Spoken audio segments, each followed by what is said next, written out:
Before you launch another ad, answer this. Do you actually know why your last ad performed? If the answer is no, you are guessing and it's costing you real money. In 2025, analyzing your Facebook ads data, it's all about one thing: understanding why something worked, and not only what. I'm Adrian, the co-founder and CMO of The Social Ads. We are an e-commerce growth partner spending millions in ad spend across platforms like Meta and Google for direct-to-consumer brands. Over the past years, my team has ran thousands of ad creative tests, and I personally audited more ad accounts that I can count. In this video, I will walk you through exactly how we break down data for our own ad accounts and how you can apply this process even if you are spending as low as like $50 a day. Before we jump into a real example so you can follow along, I need you to understand that most people treat data like a scorecard. I personally look at data like a diagnostic tool. Think about this way: your ROAS, or your customer acquisition cost, will always tell you the outcome, but we need to understand the mechanics. What creative actually pull people in, what part of the funnel doesn't necessarily convert, and what test actually created the lift. So I'm going to walk you guys through a live example inside an ad account, one of our clients' ad accounts. This is an e-commerce brand selling in the US market. I want you guys to understand the thought process I use when I break down data in order to understand what's working and what's not working at the account level. And then I want to show you the most important KPIs you should be looking at in 2025, and the only one that actually matter in the current advertising landscape. First thing that I would like to start with is looking at the top of funnel metrics, right? I like to look at the surface before we actually send people or users off the Meta platform, right?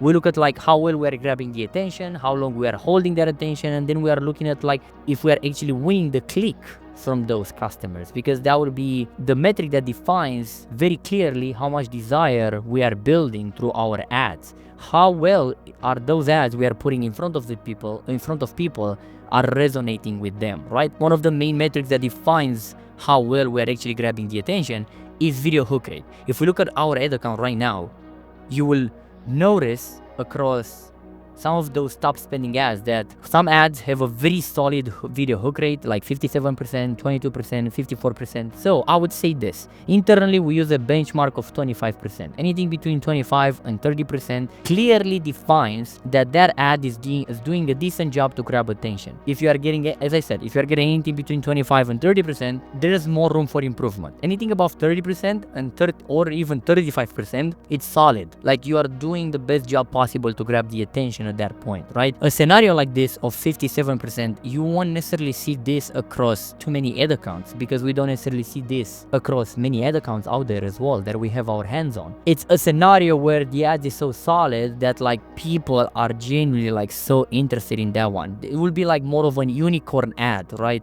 That's the point. So you need to understand that if you have a high video hook rate, it needs to be followed by a very solid hold rate as well.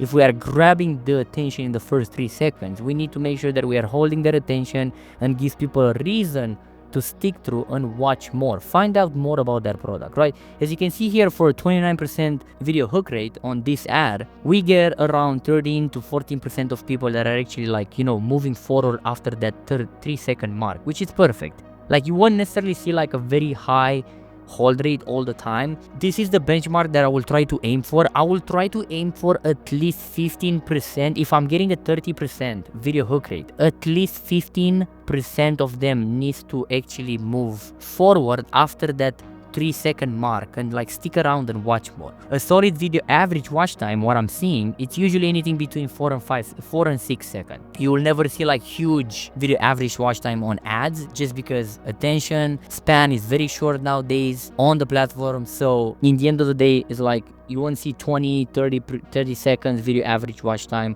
across some of your creatives. If you see something like this, 11, that's very solid. It means people are 100% resonating with that ad, and that's your winning angle you can lean on as much as possible. Again, if we go back at a video hook rate and hold rate percentage of this ad, for example, we are able to identify that this is our winner, right? 1% link click-through rate here. It's fantastic. And in the end of the day, I don't care about CTR all or any other metrics like that, because in the end of the day, link click-through rate and outbound CTR are the only metrics that will define in the best way possible if we are building desire in a purchase decision through that ad, right? As a good benchmark, I would aim for anything above 1%. If we look at outbound CTR or lean click-through rate, we want to make sure that we are getting at least 1% as a good benchmark. As you can see, some of those ads are not necessarily doing a great job to win the click.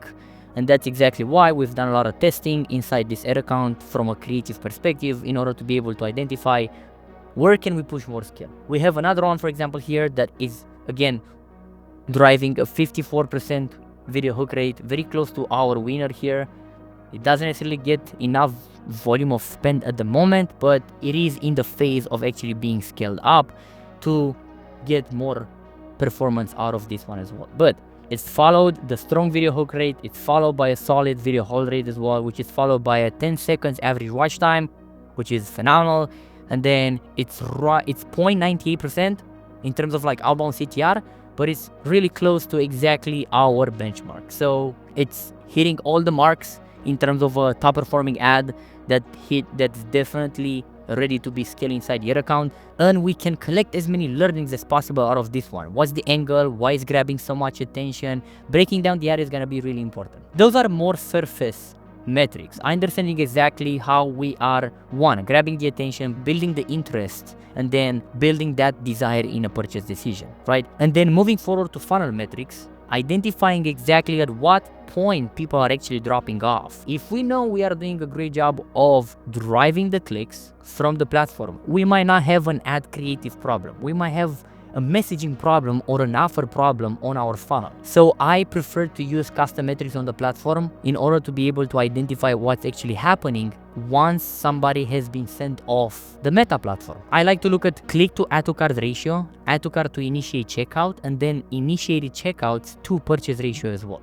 Those are very custom metrics you can create in your dashboard. Maybe I'm going to create a complete different video around how to create custom metrics in your dashboard. But basically the way this one is calculated is like the amount of add to carts you are getting divided by outbound clicks, which are the link clicks. And then initiate checkout are the amount of like checkouts that are being initiated divided by add to cart. And then I suppose purchase, you already figured out, are purchases divided by checkouts that are being initiated, right? So looking at this, I'm aiming at least for 15 to 20% of clicks that are moving forward to the add to cart. If people are not necessarily moving forward to the add to cart stage on the funnel, I know I have a messaging problem. I know somewhere at some point that promise I'm making in the very beginning at the ad level, it's breaking for consumers, and consumers are bouncing off. It's not building enough social, and consumers are bouncing off. Either I'm not building enough social proof on the funnel, or I'm not portraying the product in the best way possible through an emotional aspect. I'm not using enough psychological triggers in order to make people want the product bad enough. There's something wrong on the product page or the landing page and the way I'm communicating that product, through what lens I'm communicating the product to the consumers, right? At least 50% of the people that move to the add to cart, I want to move to checkout. That's the ratio I'm looking for. That's a solid number all the time that I'm trying to aim for as much as possible. I'm getting that metric here. There is no problem at that point in the funnel. And then I would say anything between 25% and 30% of people, I want them to move forward to completing an order, right? So initiate checkout to purchase, and you can see I'm getting like 38, 37, 38, 43%. So that metric is solid. I have no problem. So from the moment people actually move forward to add to cart, I have no issue. So it's easy for you to actually be able to identify at what point in the funnel the promise you are making the beginning is breaking for consumers, right? And this can also be defined by like conversion rate as well, which is another custom metrics you can build inside your columns of your ad account. Website purchases divided by outbound clicks, the way I like to measure it all the time. Through the conversion rate, you can easily identify how many people are actually moving forward to completing a purchase. So this is the exact same process we are taking internally to go through the data every single Monday. At the beginning of every single week, those are the metrics we look at. We measure top of funnel metrics across all the creatives that are active or has been tested in the last period in that respective ad account. We are looking through funnel metrics to identify if anything actually broke in the funnel in the last, I would say, 7 days, 14 days, 30 days. We look through different time windows in order to be able to get as much perspective into that data as possible. And I would suggest you do the same. You need to look through different time windows to get a very clear perspective into data and identifying what could have actually broke inside your funnel or inside the ad account from an ad creative perspective. You have to remember that creative fatigues and performance drops are not random. They are the results of actually something changing inside the ad account or outside of the ad account. Audience, angles, offers, conversion rate on the funnel, and that's exactly what we are trying to identify by looking at the data. As you can see, some of those creatives fell pretty bad throughout our previous tests, but we need to be able to identify what actually didn't work about those ads. Was it the offer that we're communicating? Was the ad not grabbing enough attention in the was the ad not grabbing enough attention in the first 3 to 5 seconds? Maybe we're not just building the desire, right? The angle overall behind the ad was not resonating at all with the customers, was not solving a problem that people were actually interested in to find out more about. So the data will always reveal the truth. You need to look at it through every single possible lens to identify what's actually happening throughout the funnel. It's really important to talk about the mistakes you need to avoid inside your ad account. And I personally believe there's 3 primary mistakes that every media buyer makes inside an ad account. Number 1, obsessing over your return on ad spend as a metric without any attribution clarity. You really need to define what you are looking for from an attribution perspective. And always remember that customers' behavior is never linear. Nobody clicks through an ad for the very first time ever just hearing about your brand, and they will convert right there on the spot. It doesn't happen, it never happened. Understanding the attribution, how to break down attribution windows inside your account is really important. You actually can go through your breakdowns, you actually can go through your column section, and then you can click on compare attribution settings, and then you will be able to break down attribution windows in the best way possible. You can look at like click-through attribution and view-through attribution based on your goals in order to make sure that you are tracking that return on ad spend that you are looking at inside the ad account in the best way possible. You can actually break down attribution by click-through and view-through in order to make sure that you are looking at your return on ad spend from every single lens from a performance perspective. And also for the brands and also for all the e-commerce brands out there that are actually advertising multiple products, one thing you need to define in the best way possible is your targets per product. Remember that not every single product is worth the same amount of money to you, right? So identifying which are your most profitable products you can push more inside your account will be the best approach, but make sure you break down all your unit economics per product in order to get your ROAS targets or customer acquisition cost targets for every single one of the products, so you can look at your ad account performance from a different perspective. Otherwise, you will have a single ROAS target for your entire ad account, and at the end of the day, you will still wonder why you're not profitable. Second mistake I see that media buyers do is not separating retargeting from prospecting. We are all obsessing over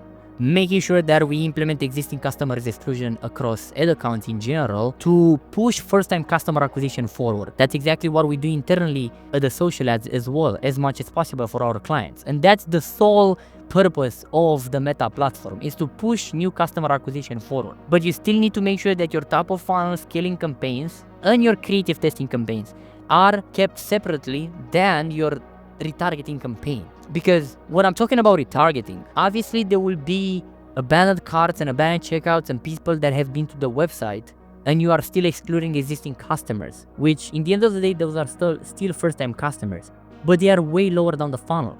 The way you are going to communicate to those type of users is very different the way you are communicating to the ones that are way more top of funnel, right? You have way more educational content speaking to those top of funnel users and speaking from a problem solution approach, and the ones that are lower down the funnel, they just need a last push. Maybe you are just having some review style ads, maybe adding a bit more social proof, or just showing them the offer again to be ready to move forward. So making sure you keep retargeting separate than prospecting inside your account is really important to clearly define the performance of those campaigns. And the third mistake, which I think is a very serious one, is media buyers that are stacking variables, such as offers and creatives and angles and formats in the same assets when it comes to testing. You need to make sure you are taking a very isolated testing approach inside your account in order to identify what works faster. Keeping the offers the formats of the ads, statics versus videos, the angles of the ads, no matter if they are like unboxing style, problem solution angles, us versus them,